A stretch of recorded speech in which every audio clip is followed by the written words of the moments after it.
Злоупотребата на пиротехнички средства, односно петарди, најмногу изразена за време на новогодишните празници. Нивната употреба е опасна по здравието и животот пред се на најмладите, но и на сите останати бидејќи делува на органите за дишење.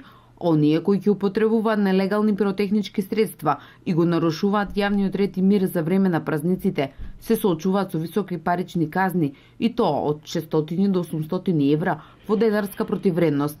Нарушувањето на јавниот ред и мир со карање и викање, потоа употребата на алкохолот, оддавањето на пијанството, употребата на пиротехничките средства, наркотичните средства, значи ги едуцираме децата како да не ги користат овие работи, да не ги прават овие прекршоци и за безбедно да ги поминат новогодишните и божикните празници. Во Законот за јавен ред и мир, каде што е опфатено употребата на пиротехничките средства, значи ќе им кажеме на децата дека таа употреба на пиротехнички средства представува прекршок од Законот за јавен ред и мир и казните, глобите, значи за тие нивни прекршоци кои ги прават, бидејќи тие се на таа возраст кога казните не се однесуваат на нив, но затоа казните се за нивните родители, каде што казната ако родителот поради недоволна грижа неговото дете прави прекршок, казната од 600 до 800 евра во денарска противвредност за родителите.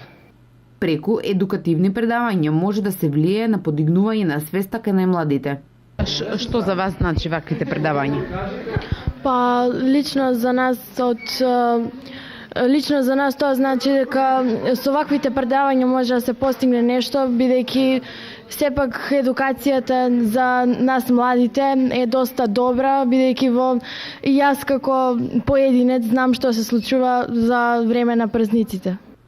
Во пресред на новогодишните празници од Одсекот за превенција при секторот за внатрешни работи од Штип ќе вршат едукативни предавања на тема безбедно да ги прославиме новогодишните и божичните празници, во кои ќе бидат опфатени 1500 ученици од 8 и 9 одделенија од основните училишта и прва година средно.